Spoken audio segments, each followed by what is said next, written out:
Il y a quelque chose d'anormal. On dirait que la Terre tremble. Ce n'est clairement pas un séisme, et ça ne fait qu'empirer.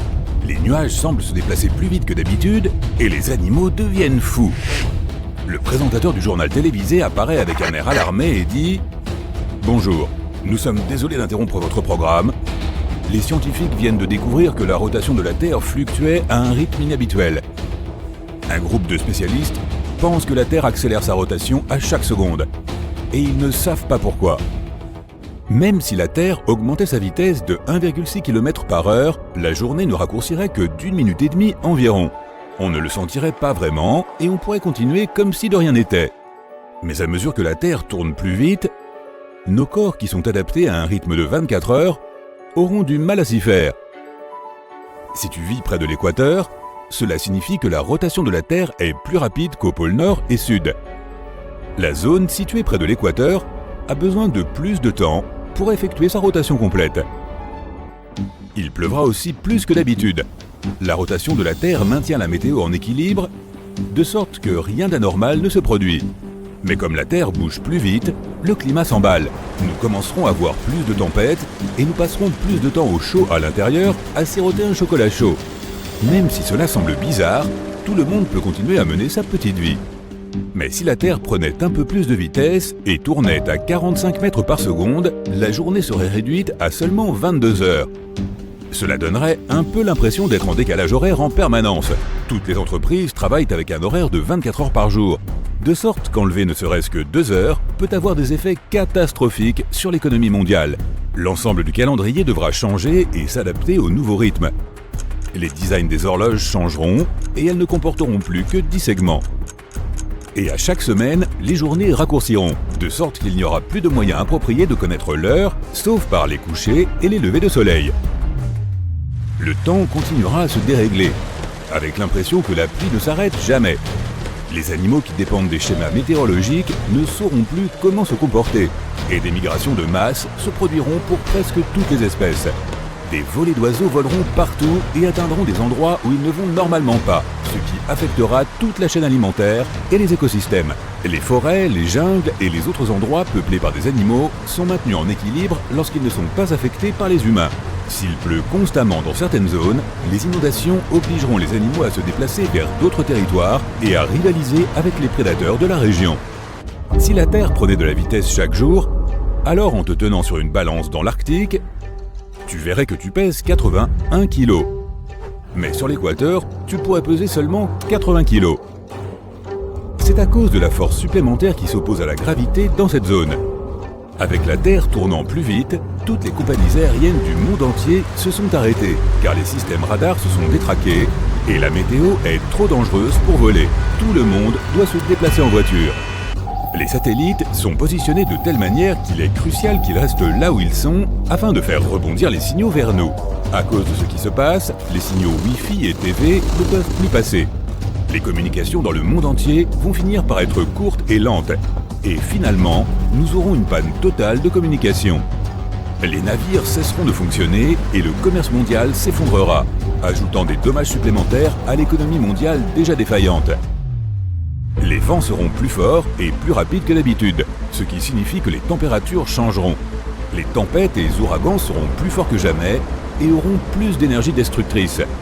Et à 160 km/h, les régions équatoriennes seront englouties sous l'eau.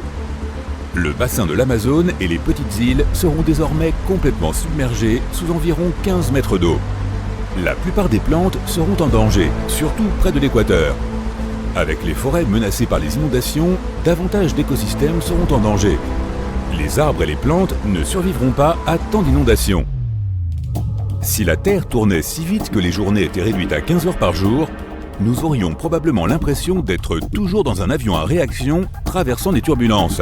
Il serait impossible de dormir si la Terre continuait à prendre de la vitesse à chaque seconde de la journée. Les jours dureraient environ 7 heures, de même que les nuits.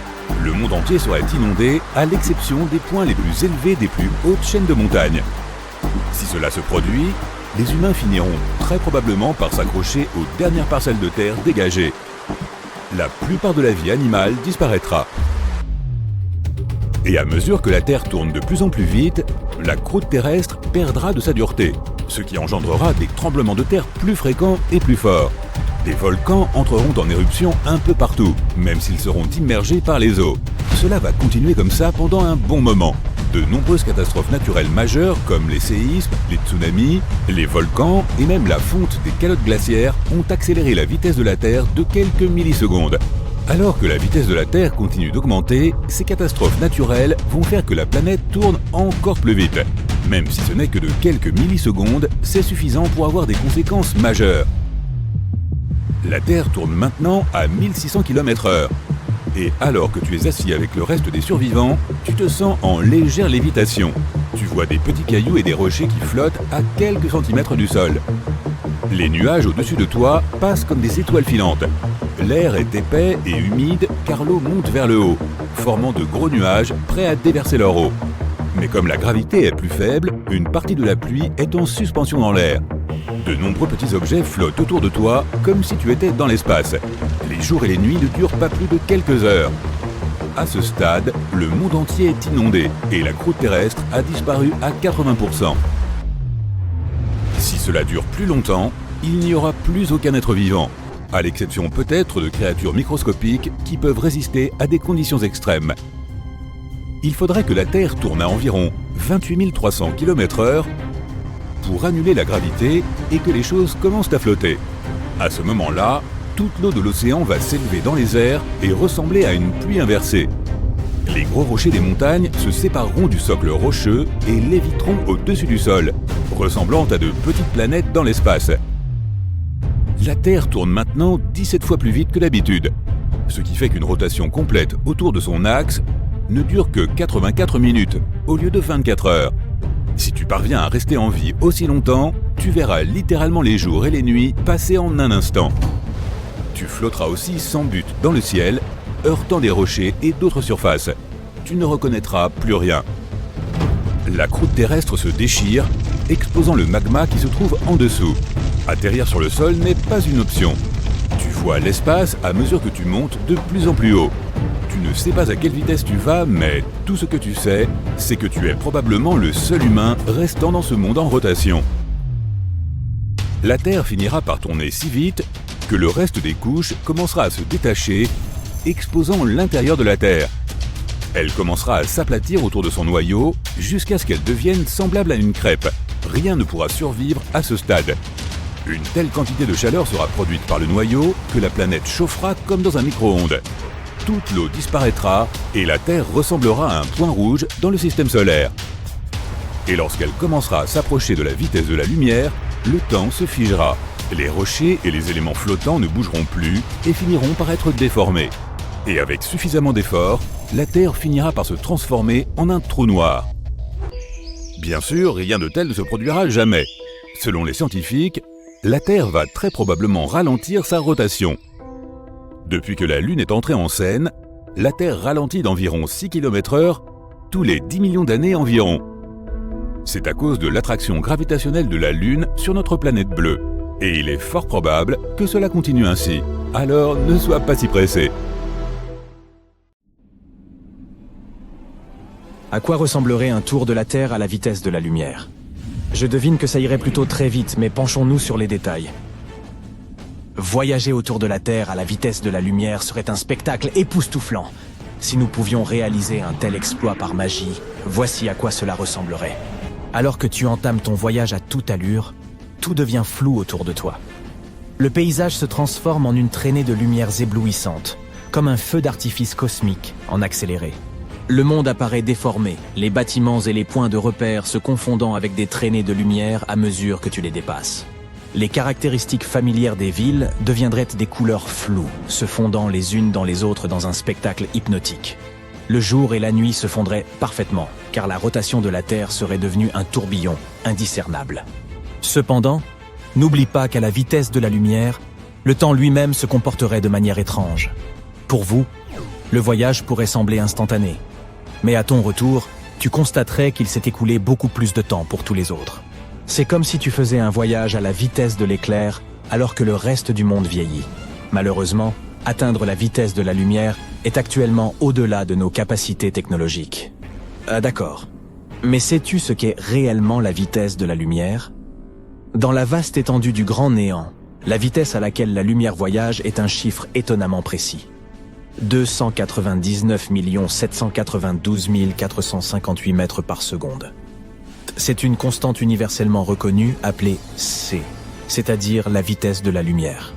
En s'appuyant sur les principes révolutionnaires de la théorie de la relativité restreinte du physicien Albert Einstein, qui constitue le fondement de la physique moderne, nous arrivons à une constatation remarquable. Rien dans l'univers ne peut dépasser la vitesse de la lumière. Selon cette théorie, lorsqu'un objet s'approche de la vitesse de la lumière, sa masse s'élève en spirale vers l'infini. Par conséquent, la vitesse de la lumière fonctionne comme une limite de vitesse cosmique indiscutable, exerçant son influence sur l'ensemble de l'univers. La rapidité de la lumière est telle, oui, j'ai bossé mon sujet, qu'elle sert à définir des unités de mesure internationalement reconnues, comme le mètre et le mile. Le National Institute of Standards and Technology des États-Unis révèle que la vitesse de la lumière contribue même à la définition du kilogramme et de l'unité de température connue sous le nom de Kelvin. Parlons maintenant de la vitesse de l'obscurité. L'obscurité, l'insaisissable contrepartie de la lumière, voyage apparemment à la vitesse de la lumière elle-même. En réalité, l'obscurité n'existe pas en tant qu'entité physique distincte, mais correspond plutôt à l'absence de lumière. Chaque fois que tu bloques une partie substantielle de la lumière, comme lorsque tu joins tes mains, l'obscurité remplit le vide. Lorsqu'on parle de vitesse, on peut considérer que l'obscurité est ce qui émerge une fois que la lumière cesse d'éclairer et qu'elle semble se déplacer à la vitesse de la lumière. Tu me suis toujours ? Oui, mon cerveau commence lui aussi à suinter par les oreilles. Quoi qu'il en soit, partons pour un voyage dans l'espace lointain, loin de toute source de lumière, comme le soleil rayonnant. Imagine que tu es une ampoule fixée au nez de ton vaisseau spatial, émettant sa luminosité dans toutes les directions à travers l'espace à la vitesse de la lumière. Si tu éteins momentanément l'ampoule et que tu la rallumes, un phénomène fascinant se produit. La lumière continue à se propager dans toutes les directions depuis le moment où tu as éteint l'ampoule, et d'autres faisceaux lumineux suivent après que tu aies rétabli sa luminosité. Cependant, au milieu de ces sphères de lumière en expansion, une région intrigante émerge. Il s'agit de l'espace intermédiaire où il n'y a pas de lumière parce qu'aucune n'a été produite pendant la brève période où l'ampoule était éteinte. Ainsi, dans ce spectacle cosmique, l'obscurité semble se joindre au voyage aux côtés de la lumière, semblant la poursuivre à la vitesse de la lumière. Cela nous rappelle que même en l'absence de lumière, il existe une interaction enchanteresse entre les ombres et les lumières, chacune jouant son rôle unique dans la vaste tapisserie de l'univers. La vitesse de la lumière est la chose la plus rapide de notre univers. Elle traverse l'espace, passant devant Mercure et Vénus avant de nous atteindre. Il se trouve qu'elle est en train de ralentir, mais pas de panique. Le Soleil s'affaiblit, mais nous n'en verrons pas les effets avant 1 milliard d'années. Dans le vide de l'espace, la vitesse de la lumière est d'environ 300 000 km par seconde. Si elle était beaucoup plus lente que cela, les humains percevraient tout de suite des changements. Il y aurait des effets impressionnants, comme des couleurs qui changent et la luminosité des objets qui s'estompent. Nous remarquerions aussi des différences dans la taille et la forme des objets de tous les jours. Des scientifiques ont créé une simulation pour voir ce qui se passerait si la vitesse de la lumière était plus lente. Dans le vide, la vitesse de la lumière ne peut pas changer. Mais si la lumière passe à travers différents matériaux et objets, cela modifie la façon dont nous percevons les choses. La lumière agit comme une onde et une particule, ce qui signifie qu'elle possède une longueur d'onde. La couleur et la fréquence sont déterminées par la distance de crête à crête de l'onde. Elle se comporte comme le son avec l'effet Doppler. Imagine que tu te tiens au milieu d'une autoroute très fréquentée et qu'un camion klaxonne en roulant à toute vitesse. Tu peux entendre le son du klaxon qui ressemble à un souffle, car l'objet en mouvement produit le son alors que tu es immobile. La fréquence et la hauteur semblent changer. Mais c'est juste le son qui atteint ton oreille plus rapidement que si toi et le camion étiez tous les deux immobiles. La lumière se comporte de manière similaire. Les longueurs d'onde changent si la vitesse change. En te rapprochant d'une source de lumière et en raccourcissant la longueur d'onde, tu obtiendras une couleur plus bleu violacée. En t'éloignant de la source de lumière, tu obtiendras quelque chose de plus rougeâtre. Donc, si la vitesse de la lumière ralentissait, admettons à la vitesse de la marche à pied, nous remarquerions que les couleurs changent lorsque nous nous approchons d'un objet éclairé. En même temps, la couleur changerait autour de nous et derrière nous. Si tu te déplaçais de côté, les couleurs vers lesquelles tu te diriges deviendraient plus bleues. et tout ce qui se trouve au loin deviendrait rouge. Cette information est utile aux astronomes qui étudient les objets dans l'espace. Si leur couleur tend vers le bleu, cela signifie que l'objet se déplace vers nous. Si elle tend vers le rouge, cela signifie qu'il s'éloigne. En réalité, quasiment tout dans l'univers tend vers le rouge, ce qui prouve que l'univers est en expansion et que tout s'éloigne de nous. Plus la lumière est lente, plus elle devient lumineuse. C'est parce que les photons deviennent plus présents dans notre champ de vision. À cette vitesse, nous pouvons voir une lumière invisible et d'une intensité accrue. Tu ne remarqueras pas beaucoup cet effet si tu es immobile. Mais à cause de l'effet Doppler, si tu te déplaces vers un objet, tu verras différentes couleurs et différentes intensités lumineuses. Un autre phénomène dont nous ferions l'expérience est la dilatation du temps. C'est lorsque tu te déplaces à une vitesse similaire à celle de la lumière et que le temps est réduit par rapport à quelqu'un qui ne se déplace pas. L'espace et le temps sont relatifs. Donc, si tu es assis à ton bureau en train de t'ennuyer, tous tes mouvements se feront dans le temps et non dans l'espace. Tu es immobile, mais tu avances quand même techniquement dans le temps, en vieillissant lentement. Plus tu te déplaces rapidement dans l'espace, plus ton déplacement dans le temps sera lent. Si tu te déplaces à la même vitesse que la lumière, alors tous tes mouvements se feront dans l'espace et non dans le temps. Pour le remarquer, il faudrait qu'une autre personne te regarde. Vous n'êtes pas dans une machine à remonter le temps. Vous êtes tous les deux sur Terre à vivre le même flux temporel. Pour toi, en éprouvant cela à la première personne, tu as l'impression d'aller plus vite, car tu as beaucoup plus de mouvements dans l'espace dans un temps donné. Plus tu te rapproches de la vitesse de la lumière, plus tu deviens petit. Enfin, pas vraiment, mais cela dépend de la personne qui regarde. Si c'est toi qui voyages à cette vitesse, un objet à proximité te semblera petit. Tout comme quelqu'un qui te regarde voyager à la vitesse de la lumière te verra plus petit que tu ne l'es en réalité. La simulation que les scientifiques du MIT ont réalisée a montré que si la vitesse de la lumière diminue, tout s'étire comme une crêpe. Si tu vois des montagnes au loin et que tu cours à la vitesse de la lumière, elles apparaîtront plus éloignées. Les objets seront déformés et tu auras l'impression d'arriver plus vite à un certain endroit parce que le temps a ralenti pour toi. Si tu es complètement immobile et que quelqu'un qui se tient à ta gauche lance un objet en forme de cube vers ta droite, tu verras naturellement un côté de l'objet, sauf s'il se retourne. Mais dans cette nouvelle réalité, tu verras la face avant s'enrouler autour de la face visible que tu vois. Si tu te déplaces à la même vitesse que la lumière dans un espace infini, tout sera étiré lorsque tu atteindras des vitesses infinies. Dans un monde où les gens peuvent marcher à la même vitesse que la lumière, nous ne percevrons rien de façon normale. Nous devrons nous habituer à la façon dont nous voyons les objets. Chaque mouvement que nous ferons entraînera des changements radicaux de couleur. Même tourner la tête pour regarder quelque chose te semblera bizarre. Disons que tu es dans un supermarché en train d'acheter des produits et que tu marches d'une allée à l'autre. Le lait au bout de la rangée aura l'air d'être très proche de toi, mais lorsque tu t'en approcheras, tu auras l'impression qu'il s'éloigne de toi. D'ailleurs, il prendra aussi une teinte rouge. Dès que tu t'en approcheras, il passera au bleu. Si quelqu'un passe avec un caddie, tu le verras comme une sorte de modèle 3D d'un caddie. La couleur changera à mesure qu'il s'éloigne de toi. Il semblera très loin, mais il sera juste devant toi. En fait, nous ne connaissons pas vraiment la vitesse réelle de la lumière. Les physiciens l'ont estimée approximativement à 299 725 km/s. Mais cette constante leur sert juste à calculer d'autres éléments scientifiques pour que nous puissions mieux la comprendre. Le problème est que nous ne pouvons mesurer la lumière qu'avec des faisceaux lumineux et des miroirs. Mais ce n'est pas comme si tout ce qu'il y avait à faire était de diriger un faisceau lumineux vers un miroir et de mesurer sa trajectoire originale et sa trajectoire réfléchie.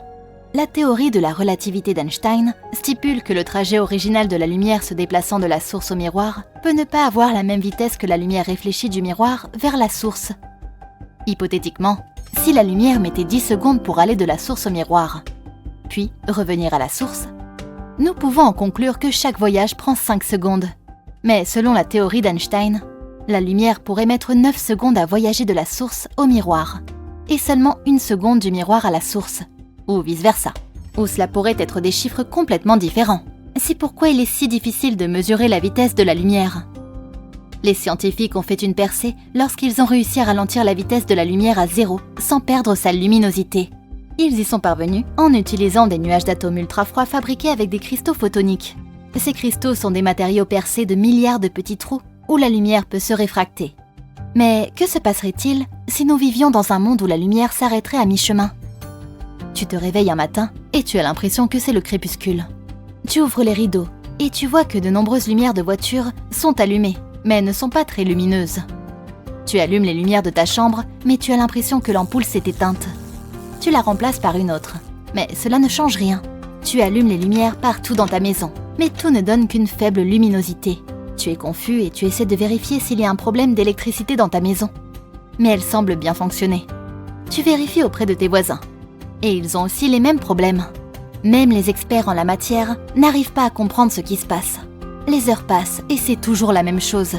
Toute la lumière du monde semble s'être figée à mi-chemin. La luminosité de ton téléphone est faible, même si tu l'as poussée au maximum. Tout s'assombrit. Les infos t'apprennent que c'est un problème mondial. La lumière diminue lentement et bientôt, il n'y en aura plus du tout dans le monde. Tu décides d'attendre pendant que le monde plonge dans la panique. Tu es au beau milieu du Sahara. Tu vois une énorme cible rouge au sol. Sa surface est si chaude que tu pourrais y faire frire des aliments. Une goutte d'eau est censée toucher le centre de cette cible à la vitesse de la lumière. Théoriquement, comme techniquement, cette expérience est impossible à réaliser. Mais si elle se produit, alors un mystérieux néant nous attend. Et chaque version de ce néant sera différente. Nous allons donc envisager 3 scénarios. Première option, il est préférable de le faire depuis une grande hauteur ou depuis l'espace. Tu décolles avec un jetpack dans la stratosphère. Tu as une bouteille d'eau à la main. Tu fais tomber une goutte. Elle commence à accélérer. Dans ce cas, même à faible vitesse, une goutte d'eau se consumera dans les couches protectrices de l'atmosphère. En moins d'1 seconde, la goutte se transformera en vapeur. Imaginons que notre planète n'ait pas de protection telle que l'atmosphère. La résistance de l'air se débarrasserait quand même de la goutte. La goutte vole vers le bas à une vitesse phénoménale. Le vent froid la transforme en glaçon. Plus la vitesse de la goutte est élevée, plus la résistance de l'air est forte. La goutte se déplace de plus en plus vite, atteignant bientôt la vitesse du son. Ensuite, elle se brise en milliers de petites particules. Dans ces conditions, la goutte ne pourra jamais atteindre la Terre à la vitesse de la lumière. Rien ne se passera, car rien n'arrivera à la cible. La tentative suivante consiste à modifier la goutte. L'oxygène, le dioxyde de carbone, l'ozone et les autres gaz présents dans l'atmosphère détruisent tout objet qui tombe. Mais que se passe-t-il si la goutte ne rencontre pas ces obstacles ? Tu transformes chimiquement la structure interne de l'eau, tu enfiles à nouveau ton jetpack et tu attrapes une bouteille d'eau. À la hauteur de l'orbite de la Terre, tu l'ouvres et fais tomber une goutte. Elle accélère et il n'y a aucune résistance. Elle traverse les couches les plus chaudes de l'atmosphère mais ne brûle pas. Elle passe la température de congélation mais ne gèle pas. Elle vole vers le sol en atteignant la vitesse de la lumière et s'écrase mais rien ne se passe. La goutte a acquis les propriétés d'une particule de lumière, un photon. Ce n'est que dans un tel état qu'elle pourrait atteindre la vitesse dont nous avons besoin. Aucun objet ayant une masse, que ce soit une voiture, une maison, une feuille d'arbre, une fourmi, un cheveu, un grain de sable ou une molécule, ne peut atteindre la vitesse de la lumière. Seules les particules de lumière en sont capables puisqu'elles n'ont pas de masse. Une goutte intangible tombe donc au centre de la cible et là encore, rien ne se passe. Troisième option, les scientifiques ont trouvé un moyen d'accélérer une goutte à la vitesse requise. Ils doivent également modifier la composition moléculaire de l'eau, la rendant plus résistante aux températures extrêmes. Pour que la goutte atteigne la vitesse de la lumière sans aucun dommage, tu dois la placer dans un vide parfait. Pas de résistance de l'air, pas de couche protectrice de l'atmosphère. Il ne reste que l'espace et l'eau. Pour cela, les scientifiques doivent construire un long tuyau. Au centre du Sahara, autour de la même cible, on crée un complexe scientifique. De là, le tuyau doit monter. Sa hauteur correspond approximativement à la distance qui mène à la Station spatiale internationale, c'est-à-dire 408 km, ce qui correspond à peu près à la hauteur de 50 fois l'Everest. Tu ne peux pas connecter le tuyau à l'ISS elle-même car elle est en mouvement permanent. Elle tourne autour de la Terre, effectuant une révolution en 90 minutes. C'est pourquoi les astrophysiciens et les ingénieurs doivent construire une petite station conçue pour une personne. Et cette station doit se déplacer parallèlement à un seul point sur le sol. Le tube à vide est fait de matériaux inoxydables solides pour que la pluie et les hautes températures ne puissent pas le détruire. À l'intérieur, c'est un alliage de titane et de graphène, le métal le plus durable sur Terre. Le tube est construit horizontalement. Puis, à l'aide de plusieurs hélicoptères et de câbles, il est placé en position verticale et attaché à une petite station spatiale.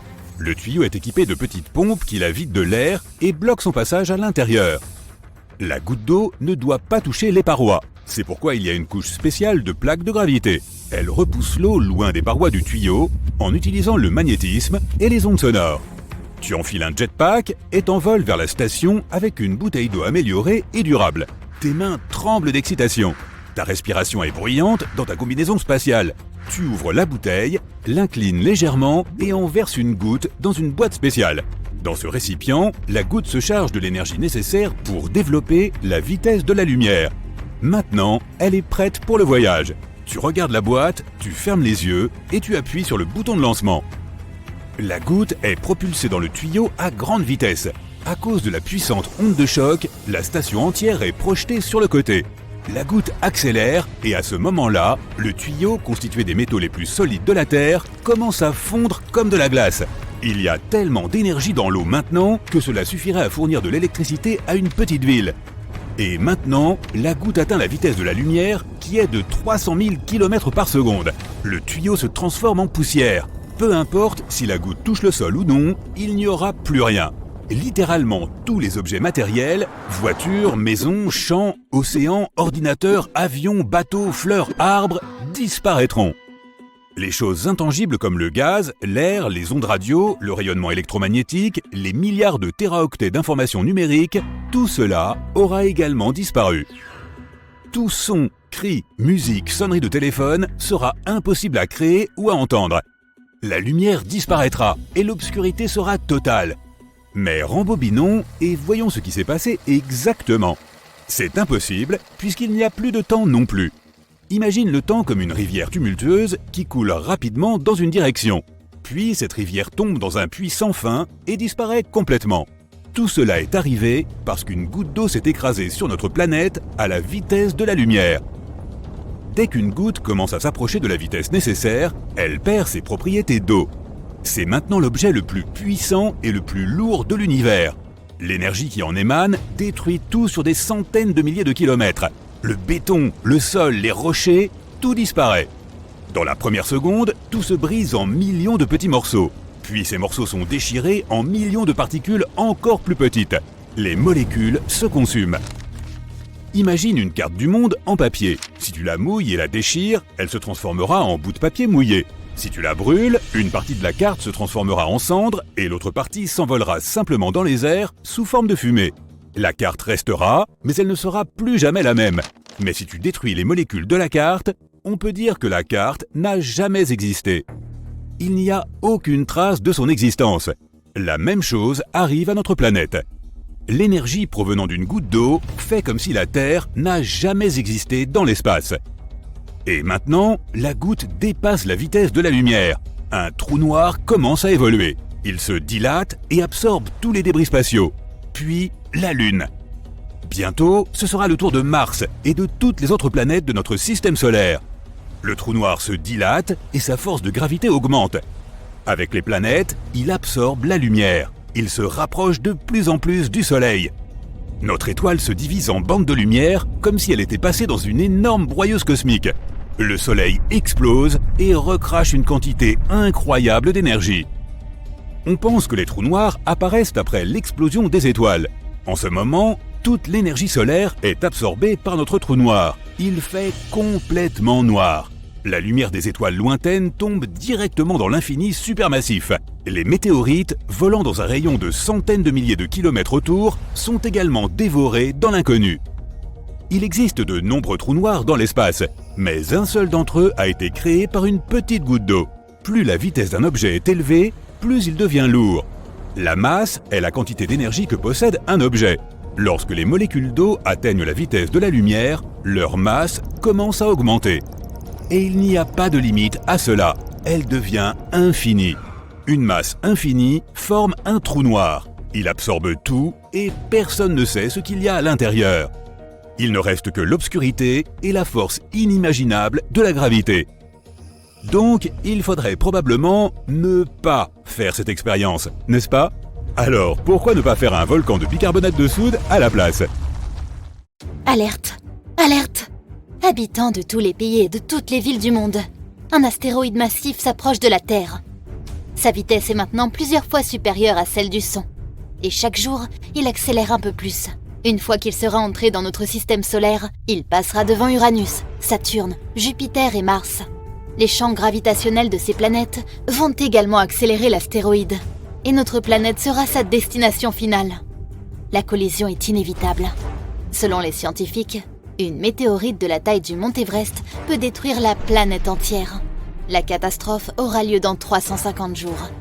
C'est la panique dans les rues. Les gens construisent des bunkers et font des réserves. Des scientifiques et des astronomes du monde entier sont réunis pour trouver une solution. La seule façon d'éviter la collision est de détruire l'objet spatial. Une puissante fusée peut diviser l'astéroïde en centaines de milliers de morceaux. Dans ce cas, une pluie de météorites frappera la Terre. Mais c'est toujours mieux que la destruction complète de notre belle planète. En moins d'un an, les gens construisent plusieurs fusées puissantes. Puis, à l'aide des meilleurs télescopes du monde, les astronomes créent un système de guidage unique. Et maintenant, il ne reste plus qu'à attendre que l'astéroïde arrive dans notre système solaire. Tout le monde commence à déménager sur un seul continent, où ont été construits des bunkers de pointe. Les dégâts causés par l'astéroïde sont impossibles à prévoir. Alors, il vaut mieux cacher les gens dans un seul et vaste endroit sûr en attendant la collision. Le moment est arrivé. L'astéroïde passe à côté d'Uranus. Sa vitesse augmente. Maintenant, l'objet spatial massif se déplace seulement 10 fois moins vite que la lumière. Les scientifiques lancent leurs fusées dans les airs. L'astéroïde passe devant Saturne et détruit une partie de ses anneaux. La trajectoire de l'astéroïde change. Il passe devant d'autres planètes en suivant un chemin sinueux, prend de la vitesse et se dirige maintenant vers la Terre. Les fumées laissent une longue traînée de feu derrière elle et atteignent la vitesse du son. Elle se rapproche de l'astéroïde. Près de Mars, la collision se produit. Les fusées touchent leur cible. L'astéroïde explose et se divise en millions de particules. Tous les morceaux volent dans des directions différentes. La Terre est sauvée. À ce moment-là, les satellites de la Terre enregistrent une énorme explosion d'énergie. Une petite partie de l'astéroïde se dirige vers la Terre. Elle est minuscule, de la taille d'un grain de sable. Et maintenant, le grain de sable vole vers la Terre à une vitesse de 297 000 km par seconde, ce qui représente 99% de la vitesse de la lumière. À cette vitesse, le grain a presque le même pouvoir destructeur que l'astéroïde tout entier. Il s'approche de la Lune. Encore quelques secondes et le grain de sable frappera notre planète. Tout le monde retient son souffle. Si le grain acquiert une puissance aussi incroyable, c'est grâce aux lois de la physique. Plus la vitesse d'un objet est élevée, plus sa masse et son énergie sont importantes. Lorsque le grain de sable atteint une vitesse proche de celle de la lumière, son énergie et sa masse commencent à augmenter de façon spectaculaire. Tu ne peux même pas voir ce minuscule grain de sable, mais à l'intérieur, il a la masse d'un continent entier. Si le grain atteint la vitesse de la lumière, sa masse sera infinie, et alors un trou noir apparaîtra. Dans ce cas, toutes les choses vivantes et même inanimées de la planète disparaîtront. Les arbres, les mers et les océans, toutes les villes, les pays et les continents, l'air, le son, l'atmosphère, toute molécule de la Terre. Tout sera absorbé par l'incroyable force gravitationnelle du trou noir. Puis, lorsqu'il n'y aura plus aucune trace de notre planète, le trou s'emparera de la Lune. La force gravitationnelle grandira et absorbera d'autres planètes du système solaire. Bientôt, elle atteindra le Soleil. Notre étoile se divisera en milliers de bandes comme des spaghettis et émettra une énorme quantité d'énergie. Cela pourrait déclencher la naissance d'un deuxième trou noir, mais heureusement, le grain de sable ne se déplace que à 99% de la vitesse de la lumière, ce qui change tout. De plus, aucun objet ayant une masse ne peut réellement atteindre la vitesse de la lumière. Le grain de sable entre dans l'atmosphère de la Terre. De l'extérieur, il ressemble à un météore aveuglant qui transperce le ciel. Le grain se réchauffe, traversant les couches de l'atmosphère. Dans un rayon de 160 km autour de lui, les nuages s'évaporent. Le ciel devient limpide. Si tu le regardes au ralenti, tu peux voir que l'air est ionisé, car les molécules d'air sont divisées. Dans la nature, ce processus se produit pendant les éclairs. Notre Soleil possède également une énergie ionisante et désinfecte l'air. La météorite laisse derrière elle un trou dans la couche d'ozone. Désormais, cet endroit n'est plus protégé des radiations spatiales et des rayons ultraviolets. Le grain de sable vole directement vers le centre de l'océan austral. Le continent le plus proche de l'explosion est l'Antarctique. L'air qui l'entoure se réchauffe et se mélange à la température froide de l'océan, créant ainsi des ouragans. Dès que le grain s'approche de la surface de l'océan, l'eau commence à bouillir. La température et l'énergie du grain sont si élevées que l'eau s'évapore. Mais les molécules de vapeur sont instantanément brûlées. Des milliers de litres d'eau viennent de disparaître de la surface de la Terre. Le grain vole encore sur les premiers mètres sans toucher la surface, car l'eau s'évapore devant lui. Puis, il tombe dans l'océan et provoque une puissante explosion. Des centaines de millions de litres d'eau moussent et bouillonnent à cause de la température élevée. Dans un rayon de 160 km, l'océan est éclairé par une lumière vive. Les profondeurs de l'océan, où les rayons du soleil ne sont jamais parvenus auparavant, sont presque aussi transparentes que l'eau au fond d'une piscine. L'épave des vieux navires coulés se divise en atomes à cause de la puissante explosion. Les monstres marins inconnus et les calmars géants qui vivent dans l'obscurité ont peur de la lumière vive et s'éloignent à la nage. Puis, finalement, le grain de sable touche le fond de la mer et pénètre profondément dans la croûte terrestre. S'il atteint le noyau de la Terre, la planète explosera très probablement à cause d'une puissante libération d'énergie. Heureusement, cela ne va pas se produire. La résistance de l'océan et du sol ralentit le grain et lui retire son énergie. Elle provoque un léger déplacement des plaques tectoniques. Et il y a plus à venir.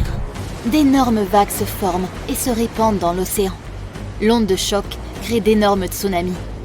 Imagine que tu jettes une petite pierre dans une flaque d'eau. La même chose se produit dans l'océan, mais à une bien plus grande échelle. Des vagues énormes s'approchent des villes côtières. Heureusement, les gens ont déjà été évacués, mais les dégâts causés par un grain de sable coûteront des centaines de milliards d'euros. Les maisons sont détruites, les routes sont inondées.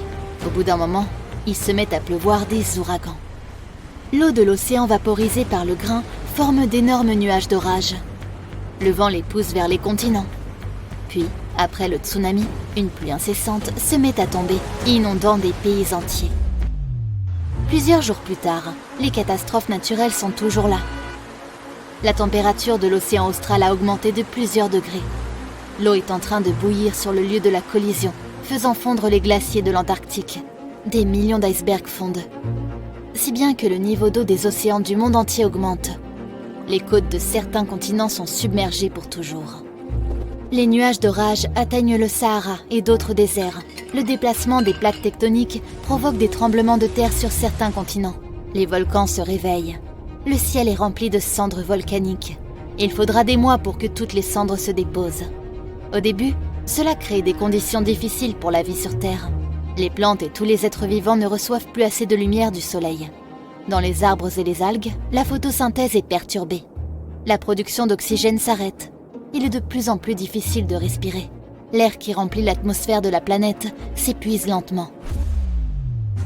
Les humains doivent s'adapter à de nouvelles conditions. Ils construisent de nouvelles villes sur la Terre et dans l'océan. Ils créent des plantations, avec un éclairage artificiel pour stimuler la photosynthèse. Heureusement, tous les problèmes prennent fin lorsque les cendres se déposent. À l'intérieur des volcans, il y a du magma chaud qui coule. Il peut s'avérer utile car il est riche en éléments chimiques et en minéraux.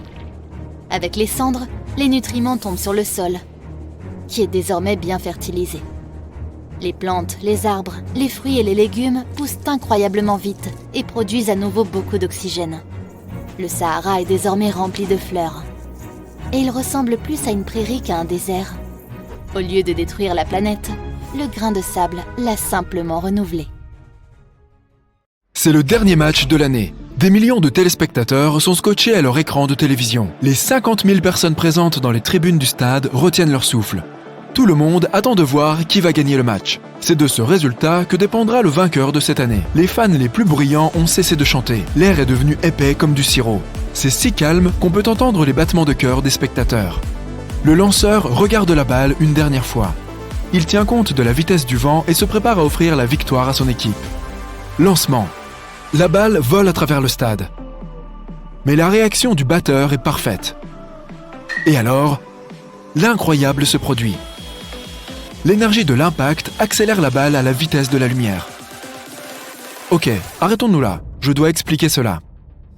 Rien dans l'univers ne peut atteindre la vitesse de la lumière s'il a de la masse. Pour une personne, une voiture, une fusée, même une comète, cette vitesse est hors de portée. Selon la théorie générale de la relativité d'Einstein, lorsqu'un objet se déplace, sa taille diminue et sa masse augmente.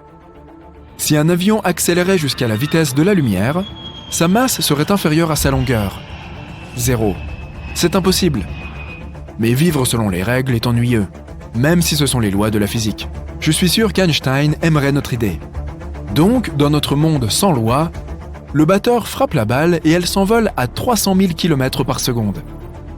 En seulement une seconde, la balle ferait 7,5 fois le tour de la Terre. Les spectateurs, l'herbe du stade, les molécules d'air, tout autour est figé. Seule la balle avance. Le petit projectile s'envole hors du stade, déchire l'atmosphère et part dans l'espace. Et là, horreur, la balle s'écrase à pleine vitesse sur la Station spatiale internationale. La station n'a aucune chance. Un objet à la vitesse de la lumière va tout balayer sur son passage. Cette histoire est impossible, non seulement parce que la batte d'un joueur de baseball se briserait sous un coup pareil. Une petite balle de cuir et de caoutchouc déclencherait, au centre d'un stade, un éclair plus lumineux que le soleil. Cette lumière brillante sera suivie d'une explosion thermonucléaire. Lorsque le batteur propulse la balle à la vitesse de la lumière, le spectacle commence. La balle se déplace si vite que les molécules d'air n'ont pas le temps de circuler autour d'elle. Les atomes des molécules d'air frappent la balle et se mélangent à ces atomes. Des rayons gamma apparaissent. Ils brisent les molécules.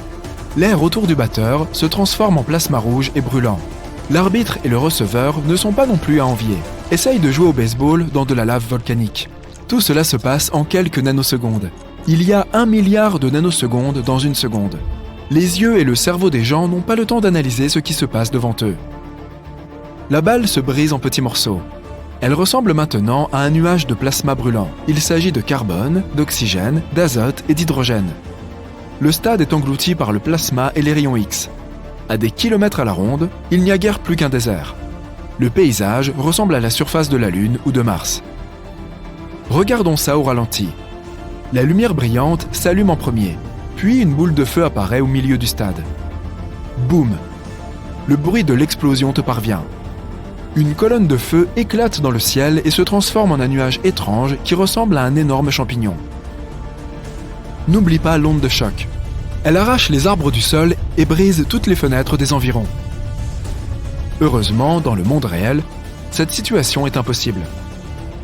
La Station spatiale internationale a assez de problèmes sans balle de baseball. Voici le terrain de football américain. Et voici l'ISS. La station pèse 420 tonnes. C'est le plus grand vaisseau spatial jamais construit par l'homme. La taille et le poids de 320 voitures n'empêchent pas la station de voler à 8 km par seconde. L'ISS tourne autour de la Terre 16 fois par jour. À cette vitesse, n'importe quelle particule peut percer la coque du vaisseau ou arracher un des panneaux solaires. Il y a 2000 satellites actifs qui tournent autour de la Terre. 3000 autres ne fonctionnent pas, mais continuent leur voyage dans l'espace. Et ce n'est pas tout. Dans l'espace, il y a 100 millions de débris dont la taille ne dépasse pas 1,26 cm. C'est nous qui les avons envoyés là. Au moins 34 000 particules de la taille de ton smartphone et plus encore. Même le plus petit morceau peut détruire la combinaison d'un astronaute, son équipement ou des zones non protégées de l'ISS. Une simple vis qui vole à 40 fois la vitesse d'un jet est un dangereux projectile. Surtout dans l'espace. Pourtant, l'ISS est sûr. Le rembourrage la protège contre les impacts de petits objets. Pour les plus gros, c'est plus difficile. Mais les scientifiques ont trouvé un moyen de s'en occuper aussi. Un périmètre de sécurité a été créé autour de l'ISS. Imagine une boîte à pizza de 25 km de long et de 4 km de large. La station spatiale est suspendue au centre de la boîte, et ses parois constituent les limites du périmètre. Les spécialistes de la NASA enregistrent chaque élément qui viole la frontière spatiale. Les scientifiques calculent la probabilité de collision. Si c'est dangereux, l'ISS commence à manœuvrer et évite l'impact. En 2020, la station a changé 3 fois de trajectoire de vol. Des centaines d'objets entrent dans l'atmosphère terrestre chaque année. La plupart brûlent avant de toucher la surface de la planète. Si les débris métalliques traversent l'atmosphère, ils finiront très probablement dans des terres inhabitées ou dans l'océan. Pourtant, des choses se produisent. Au petit matin du 22 janvier 1997, Lottie Williams se promenait dans un parc de l'Oklahoma. Dans le ciel de l'aube, elle a vu une boule de feu brillante. La femme a pensé qu'il s'agissait d'une étoile filante. Soudain, elle a senti quelque chose toucher son épaule. Il s'agissait d'un morceau de métal de la taille d'une main. Le coup n'a pas blessé Madame Williams. Elle est la seule personne sur la planète à avoir été touchée par un débris spatial. Il s'agissait d'une partie du réservoir de carburant de la fusée américaine Delta II. La probabilité d'être touché par un débris spatial est minime. Un énorme kraken a plus de probabilité de ramper dans ta chambre qu'un morceau de satellite spatial de te frapper. Les débris sont invisibles parmi le flot de milliers de petites météorites. Elles bombardent l'atmosphère terrestre chaque jour. La plupart des roches sont brûlées dans celle-ci, et celles qui tombent sur notre planète sont invisibles. Le seul cas confirmé de rencontre rapprochée avec une météorite est celui d'Anne Hodges. En 1954, une roche spatiale a traversé le toit d'une maison et a frappé la femme à la cuisse. La météorite a laissé un trou dans le plafond et un bleu sur la jambe de Madame Hodges. Imaginons ce qui se passerait si un objet de la taille et du poids d'une boule de bowling volait vers notre planète. Naturellement, à la vitesse de la lumière. En 2 secondes, notre objet spatial ferait la distance entre la Lune et la Terre. La boule se briserait, mais aurait le temps de démarrer une fusion thermonucléaire. Ce processus libérerait des rayons X qui transformeraient l'atmosphère en une bulle de plasma. Elle se dilaterait constamment. Il n'y aurait aucun point d'impact des débris spatiaux sur la surface de la Terre. Elle n'aurait pas le temps d'atterrir, mais elle ferait beaucoup de dégâts. L'explosion dans l'atmosphère serait colossale. Le cataclysme transformerait une partie de la planète en un désert sans vie et provoquerait la destruction d'une partie de la croûte terrestre. En surface, des incendies, des tremblements de terre, des tsunamis et des éruptions volcaniques se déclencheraient. Le Soleil est la principale source de lumière dans notre système solaire. La lumière de l'étoile atteint Pluton en 5 heures et 50 minutes. Mercure n'est qu'à 3 minutes et 20 secondes. Quant à la Terre, 8 minutes et 20 secondes suffisent. Si nous envoyons un vaisseau spatial vers Mars demain, il atteindra sa destination en 7 mois. Une fusée qui voyage à la vitesse de la lumière le ferait en 3 minutes. Nous ne pourrons jamais voler à la vitesse de la lumière. La plupart des vaisseaux spatiaux les plus modernes sont propulsés par des moteurs ioniques. Mais les scientifiques cherchent une alternative. Pendant des milliers d'années, les gens ont voyagé sur des bateaux à voile. Aujourd'hui, cette technologie est de nouveau d'actualité. Des ingénieurs suggèrent d'utiliser des voiles dans l'espace. Ils proposent d'attraper le vent solaire à l'aide de celle-ci. Une voile est installée sur le vaisseau spatial et des photons de lumière la frappent. Cela crée une pression qui pousse l'objet vers l'avant. L'idée la plus dingue à ce jour est de créer un moteur de propulsion externe à plasma pulsé. Son principe consiste à faire exploser des centaines de charges nucléaires derrière le vaisseau spatial. Le vaisseau avancerait grâce à leur onde de choc. Merci, mais non merci. Le moyen le plus scientifique de voyager dans l'espace est d'utiliser un moteur à distorsion. Dans ce cas, on pourrait voler plus vite que la vitesse de la lumière. Mais d'abord, nous devons construire un moteur qui déforme l'espace-temps et utiliser cette distorsion pour voyager dans l'espace. Et jusqu'à présent, on ne trouve cette technologie que dans les films et les bandes dessinées. Le futur. Les sources d'énergie de notre planète s'épuisent et la population augmente. Il y a de moins en moins d'espace sur Terre. Les gens doivent rapidement partir vers d'autres planètes, mais il n'y a pas assez d'énergie pour les vaisseaux spatiaux et les voyages interstellaires. Tu fais partie d'un groupe de scientifiques à la recherche de sources d'énergie dans l'univers. L'énergie solaire, les moulins à vent, les centrales hydrauliques et thermiques ne sont pas suffisants. Tu proposes une idée aventureuse mais risquée. Tu veux créer un objet et l'accélérer jusqu'à la vitesse de la lumière afin qu'il génère une immense énergie. Les autres scientifiques rejettent immédiatement cette idée. Une telle expérience pourrait détruire la planète, voire même le système solaire. Si un objet se déplace plus vite que les particules de lumière, il forme un trou noir. Pour réduire les risques, tu proposes de faire accélérer un objet petit et fin comme une simple aiguille. Dès qu'elle atteindra la vitesse de la lumière et libérera de l'énergie, des machines spéciales l'absorberont. Une seule milliseconde de déplacement à la vitesse de la lumière suffira à l'humanité. Ensuite, il faudra arrêter l'aiguille. Tu proposes de la ralentir en faisant qu'elle s'écrase sur le mont Everest. Dès le début de tes travaux, tu es confronté à un problème.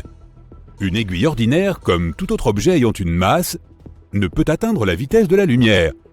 C'est impossible selon les lois de la physique. Pour y parvenir, il faudra transformer cette aiguille en un faisceau de photons, car le métal de l'aiguille sera réduit en poussière lors de son accélération à la vitesse de la lumière. L'atmosphère terrestre présente une forte résistance à tout objet en mouvement. Donc, tu dois créer le matériau durable le plus solide de l'univers. Il doit non seulement faire face à la résistance de l'air, mais aussi ne pas être désintégré par l'énergie qu'il développera. Quand un objet prend de la vitesse, son énergie augmente. Il faut beaucoup d'argent pour créer une telle aiguille. Mais avant de l'obtenir, tu devras réaliser une simulation de cette expérience pour prouver que tu fais bien les choses.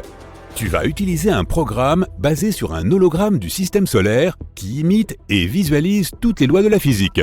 Tu pourras ainsi simuler ton expérience et si tout se passe bien, tu obtiendras l'argent pour mettre ton plan en œuvre. Tu veux donc créer une simulation informatique de l'aiguille. Tu construiras ensuite une machine avec un moteur incroyablement puissant qui fonctionne comme une fusée. Plusieurs moteurs seront attachés à l'aiguille pour l'aider à atteindre la vitesse du son. Puis, ils chargeront l'aiguille en énergie et la libéreront. En utilisant la force de charge, l'aiguille devrait accélérer à la vitesse de la lumière et s'écraser sur l'Everest. Il faudrait placer le point de lancement de l'aiguille très loin de la montagne pour que cette opération fonctionne. La résistance de l'air entravera considérablement l'accélération. La trajectoire de l'aiguille doit traverser des milliers de kilomètres d'espace libre. Tu décides donc de lancer l'expérience depuis l'espace, là où il n'y a pas de résistance. Pour cela, tu simules une base sur la Lune. Les ordinateurs calculent l'heure exacte du départ et la position de l'aiguille. Tu dois connaître la vitesse du mouvement de la Terre autour de son axe et celle du mouvement de la Lune autour de notre planète. La moindre déviation de trajectoire peut faire que l'aiguille s'écrase dans l'océan ou sur une ville. Si elle entre dans l'eau, des tsunamis se produiront dans le monde entier. L'ordinateur calcule le moment idéal pour le vol de l'aiguille. Tu es prêt à commencer l'opération. Des scientifiques et des présidents de nombreux pays sont présents. Tu es si nerveux que tu transpires. Tu t'approches de l'ordinateur et appuies sur le bouton de lancement. Tout le monde observe l'écran géant. Une fusée, avec l'aiguille placée en son sommet, décolle. Elle s'élève bien au-dessus de la Lune, atteint la vitesse du son et le premier moteur tombe. La masse de la fusée diminue et sa vitesse augmente. La moitié de la distance entre notre planète et la Lune a été parcourue. Il reste 2 moteurs. À 10 fois la vitesse du son, le deuxième moteur tombe. L'aiguille s'approche de l'atmosphère terrestre. Le troisième moteur génère une énorme charge d'énergie. Il l'envoie dans l'aiguille et se détache. L'aiguille devient rouge, vive et chaude comme le soleil.